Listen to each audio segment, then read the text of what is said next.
We burn our strength forcing closed doors, mistakenly believing that constant motion is the only real proof of our commitment. This relentless urgency signals a dysregulated nervous system reacting to perceived threats rather than an authentic drive toward progress. This mapping of the nervous system shows that when the body shifts into survival modes like fight, flight, or freeze, our reaction speeds increase while our mental clarity drops.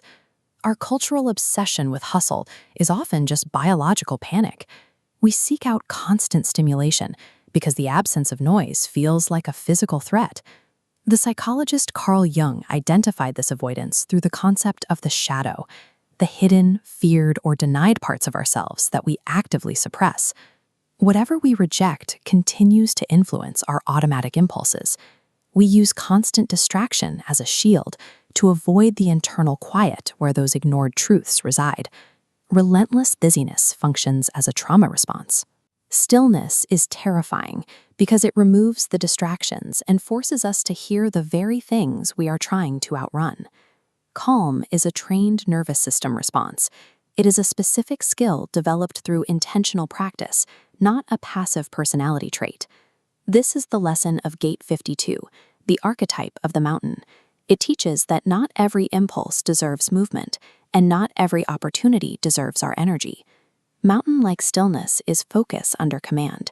It functions like a drawn bow, gathering immense power in the center before it is ever directed toward an action. True strength requires the restraint to stand still. By refusing to react to every passing storm, you prevent external pressure from claiming your attention. The practice of Tritaka develops this concentration by training the mind to observe a single point without reacting to it. Neural pathways physically thicken according to repeated experience. Where attention goes, the brain builds the biological infrastructure for sustained focus. Every time you notice a distraction and return to the center, you are rewiring your biology away from fragmentation and toward emotional regulation. This training builds a mental firewall. It filters out noise and converts the internal heat of anxiety into kinetic energy for meaningful action. Strengthening your attention creates the internal stability necessary to remain effective and grounded while sitting inside the fire of high-pressure situations. The Stoic philosophy of Marcus Aurelius reminds us that while we cannot control circumstances or other people, we retain full command over our own judgment. Viktor Frankl observed that even in extreme suffering, the ultimate human freedom is the ability to choose one's own attitude toward their situation.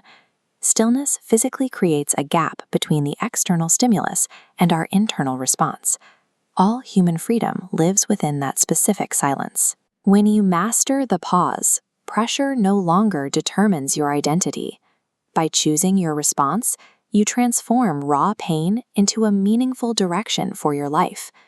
Automatic reaction reinforces the past, trapping us in an endless loop of old habits.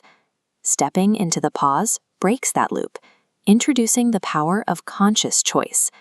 This leads from choice to creation. Choosing your response decides the trajectory of an intentional life. Mountains never chase the thunder or beg the sky to form. While everything else reacts, the mountain simply remains. Let the noise pass. Stop chasing urgency and stand still long enough to hear your true future call your name. Be the mountain.